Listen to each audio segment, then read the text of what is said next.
Hello, my name's Karina and welcome to my classroom. Thank you so much for joining me. Today I'm going to be showing you how to draw a spooky, terrifying mummy. Not like your mummy at home, no, a mummy like you would find on Halloween at midnight, walking around, arms out wide like a zombie. That sort of a mummy. I'm going to show you how to draw one of them, but before we begin, it isn't feeling very Halloweeny in here. Let's see if we can fix that. There we go, that's much better.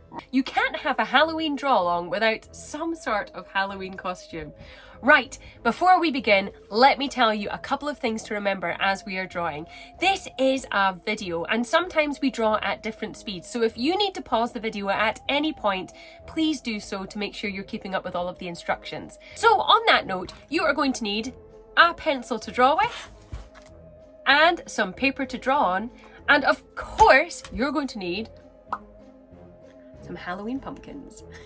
All right, come with me down onto my desk. Let's go. Welcome to my desk. It is tidy just for you. Right, let's get started. We are going to be drawing a mummy, and I promise you this is really, really easy. You're going to be starting just above halfway to draw the head, and it's going to be a round oval shape. Do this very lightly because we are going to be wrapping the bandages around the head once we get near the end of the drawing. Once you have a round oval shape for the head, we're then going to be doing the outline for the body. The body is obviously just below the head, and again it's going to be a slightly longer shaped circle. Make sure you keep these lines really light because the bandages are going to be wrapping on top of the lines that we have drawn. Right, the next thing we're going to do, and this is the part that might confuse you, we are going to add two oval shapes out wide to the left and right hand side, just about halfway down the body. So I'm going to add one over this way. They're almost like, I call them pear drops, which were a sweetie that we used to have back when I was a little girl. They're a pear-shaped or an egg-shaped oval out on the left and right hand side of the mummy's body. Once you have your two oval shapes on the left and right hand side, go to the top and you're going to connect them back into the body. So just where the body connects the head, you're going to connect the top of the oval into that connection point there, and then about halfway down the oval shape you're going to connect it up again and into the body. This is going to create the arms out wide because your mummy is walking about on Halloween scaring people. Okay, let's have a look at the legs. The legs are very, very easy. They're just going to be straight lines down. So I'm going to add one leg on the left and one leg on the right, as well as two half, or I guess you would call them semicircles, for the feet at the bottom. Now, every time I do drawing with people, I always say to them to make sure you ground the feet of the person that you're drawing. And what that means is make sure you provide a bit of a squiggly line to show where the ground is that the person is standing on. I tend to make it a bit squiggly because I quite like drawing things like grass underneath their feet and things like that. So you can add a bit of a squiggly line there now. We're now going to be adding the mummy's eyes, and to do that you would think we would be drawing two circles, but we are not. We are going to be drawing a curved diagonal line from the left hand side across and down to the right, and another curved line coming across as well and going narrower at the other side. Wider at the left hand side, narrower at the right hand side, and in between those two lines we're going to add one large round eye, and then the other eye is obviously hidden underneath, so you're going to need to just add the curved lines of where that eye would be. See if you can add two round circles in the middle for the pupils of the eyes that are popping out in between the bandages. If you have followed my videos for a while, you'll know I talk a lot about expression. Now you might be wondering, well, how can a mummy be expressive if their mouth is all wrapped up and you can't see it? You won't know if they're happy, they're sad, they're angry. You actually can tell based on the shape and style of the eyebrows. So if you actually want to make your mummy really angry, you would want to put in two dark, deep lines going down the way. If you were wanting your mummy to be happy, you would put in open and wide eyebrows going out and round to either side on the left and right hand side. Let me show you what that looks like. So if I add 2 dark lines going down the way like that, immediately you'll notice that the mummy becomes angry.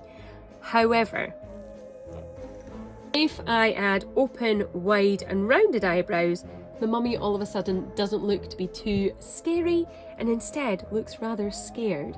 So it's up to you what expression you want to create with your mummy. Right, we're going to be starting to wrap the mummy now. This is probably the trickiest part of this drawing. You're going to be taking bandages moving from left to right on either side. You're going to want to curve the bandage line out slightly from the original faint line that you drew, and you're always going to want the bandage to be wider at one side and thinner at the other side. Let me show you again. I'm going to do another one on this side. I'm going to do it wide, I'm going to bump it out, and then I'm going to bring it down to a narrower line. Then on the side that I have the narrower bandages, I'm then going to add a thicker bandage on this side and bring it in narrower there, and then another one tucking in like that. So I have 2 on the left and I have 2 on the right. I could add another one if I wanted to, or I could just finish up the top of the head with a rounded bandage like that. So see if you can add some bandages on the left and right hand side of your mummy. Once you are happy with the bandages on the top of the head, come to where the eyes are and fill that in. Sadly, you will lose some of the eyebrows at this point if you have done them like I have, but the idea of expression is still there. But you're going to just colour this whole segment in black.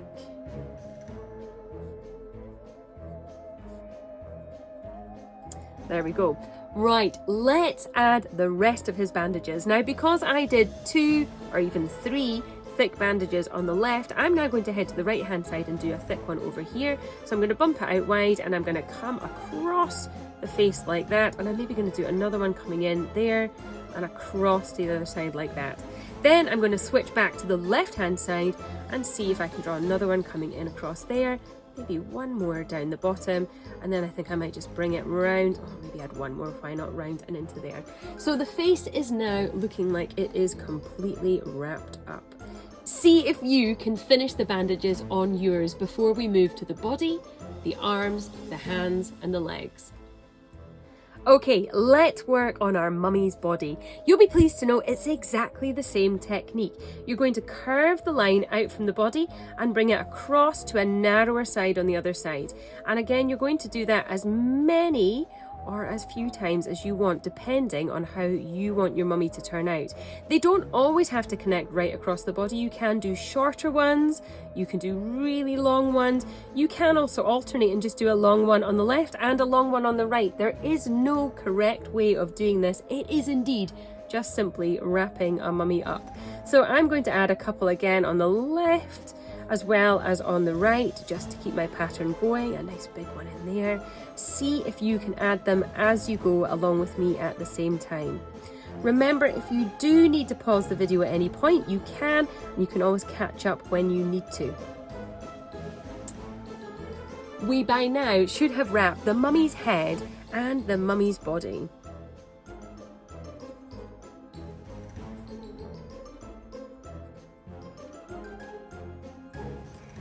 Did you know that wrapping mummies was something that was actually done during the Egyptian times? They would wrap bodies up in these cloths to try and preserve them, which I guess gives us the theory of why they might then therefore be able to come back to life and haunt us at Halloween. Right, let's start wrapping the legs. I'm hoping you know the technique by now, but come along with me anyway. We're going to go wide of the line and we're going to bring it across the leg to the other side, and we're just going to wrap all the way down. I might do some with 2 on one side, and I might do one with 1 on one side. There really is no right or wrong way to do this. I often have people tell me, oh, I've done it wrong. Well, the good news is with a mummy, you really can't do it wrong. There is not really a correct way to wrap a mummy other than to just wrap it. So don't get yourself in too much of a panic with that. Right, I've almost done both the legs, and I'm going to be moving to the feet next. But again, I'm going to remind you, if you need a bit more time to finish wrapping your mummy's legs, then you can do that now. But I'm going to keep going with the feet, the arms and the hands. And again, it's just using the same technique, especially on the feet. I'm just going to put a couple of bandage lines going across the feet that I outlined already, and then I'm going to come back up to the arms and go along the outlines that I have for the arms already. It really is such a simple way to draw, but so effective when you see it all finished. It really does look like a spooky, scary mummy on Halloween. I have actually never dressed as a mummy for Halloween, but maybe that's something I need to add to my costume list. Right, I'm going to be finishing off with the hands now. This is the part where it really starts to come to life. So you're going to start at the top of the oval and we're going to wrap again, same technique, coming across the hands, thicker on one side, narrower on the other, a few bandages in one place if you want. There isn't a right way to do it, but just have them going across the hands like so. And take them wide of that line so that's obviously wrapping up that body. And the part to finish this off is that from the top of the oval we're going to be drawing the loose bandages. So see if you can add like a ribbon effect coming down on the left and right hand side of either of the mummy's hands to show that the bandages are just hanging off his hands slightly, or her hands. I guess it could be a female mummy as well. So we've got bandages on the left hand side and we've got bandages on the right hand side. And hopefully you have now got a mummy that has been fully wrapped and ready for Halloween. Now you might have a question for me. The mummy is white. How are we going to colour it in? And you'd be right, that's a very, very good question. But we are going to add what I call light shading to the mummy. So although the mummy is indeed white, whenever there's a white object, if you look carefully at a white object currently sat in the room you are in, you will notice that there are darker areas and there are lighter areas based on where the light is hitting the object. And that applies when we're drawing anything that has a white colour. There's always going to be a darker shading of white or a lighter shading of white. Now, if you were being very technical, you could use different shades of grey for this to create a dark and light effect. But it's actually just as easy to take your colouring pencil or the drawing pencil that you have to add the shading. And I'm just going to stick to using my drawing pencil, which is a black pencil, and I'm going to add some shading. Now, I'm going to imagine that the light is hitting the mummy really face on. If it was coming from this angle, this side would be more bright and this side would be darker. And if it was this angle, this side would be bright and this side would be darker. But because we're going to do it face on, the middle of the mummy is going to be the bright part and the darker parts will be out towards the edges. So I'm going to add a bit of dark shading just to the outer edges of each of the bandages. Now, when I am shading, you will notice that I'm not using the tip of the pencil. So the tip of the pencil is this part here, and that's when you want a really fine, precise line, you would use the tip. But for shading, I'm going to use the edge of the pencil, which gives a much smoother and softer effect on the page. So we're going to add a bit of shading around the outside edges of those bandages, just using the side of your pencil. And it doesn't really matter if it's a colouring pencil or indeed if it is a drawing pencil, it will still do the same thing. Equally, I'm going to add a bit of shading under the arms because I think the light would struggle to hit in there. So I'm going to add a bit of shading under the arms there. And I'm going to add a bit of shading just to the outer edges of the body. This also helps in terms of covering up your original drawing lines that you had. If you feel that your original lines aren't covered up by the shading, then you can always just use rubber and rub them out. And I'm going to add shading as well to the outside edges of the leg, the inside edges of the leg, on both sides. There we go. And also a bit on the feet as well, a bit on the outside. There, like so. Now the hands are interesting because the hands are further out in front of the body. They will be receiving a lot of light if the light is straight on looking at them. So I'm just going to add a touch of shading just to the outer edges of the hands. Light is still very much hitting the center point of both of those bandages, and I'm going to add a wee bit of shading just on the bandages that are coming out from behind that would probably be hidden slightly by the mummy's hands. Right, there we go. He's starting to look a little bit more 3D. The great thing about doing a mummy on white paper, which obviously you would think it wouldn't stand out as well, is that when you add a bit of shading, it really makes the mummy pop off the page. Now, also because this mummy has the light shining straight at them, what I'm also going to do is I'm actually going to add a little bit of a shadow behind the mummy as well, just using the side of the pencil and creating a bit of a shadow. So if you imagine if you were standing against a wall, there would be a bit of a shadow kind of creeping out behind him. So I'm just going to add that around the outside as well. So I'm just going to add a few strands where I have grounded his feet anyway, just to add a touch of colour.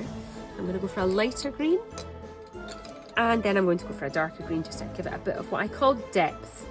Very technical term. I feel there's maybe something missing though. So I'm wondering maybe if we should add a Halloween pumpkin to the bottom corner. If you're needing time to pause and do a little bit more time on your mummy, feel free to do that now. If not, let's add a Halloween pumpkin sitting down here in the bottom corner. Now, to do that, we're going to use a faint line again. So I'm going to draw a faint round circle just in this bottom corner here, very faintly, because what we will then do is create the segments of the pumpkin on the top of that.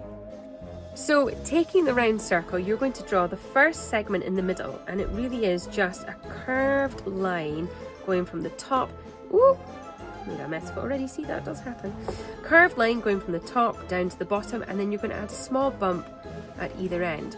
From there, we're going to add a segment on the left-hand side and bring it in, and on the right-hand side and bring it down. And then again on the other side there, we're going to bring it down and round. And then lastly, you can maybe add a tiny one that's popping out the edge there.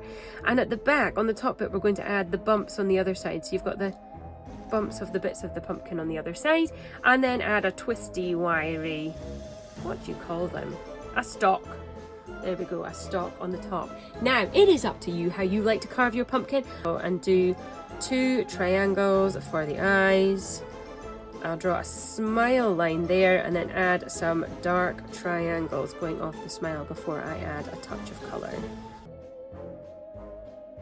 For the pumpkin, what I also like to do, because the pumpkin is probably lit in some way, shape or form, I'm going to add a bit of a yellowy glow emitting from the pumpkin, and I do that again using the side of the pencil and just doing a couple of curved lines. Bring it out, it might even touch on the edge of the mummy there that's catching the light for our pumpkin there, and I'm going to finish him off with just extending the grass around the bottom there. Every great artist always signs their pictures, and that means your signature, which is your mark, is simply your name to show that this picture has been drawn by you. It doesn't have to be your name exactly, I really call it just your mark. So I'm going to put my signature down here to show that this picture is mine, and hopefully you will be able to do the same. And that is how to draw a really easy Halloween spooky mummy. I hope you have a brilliant Halloween, and I'll see you next time. Bye.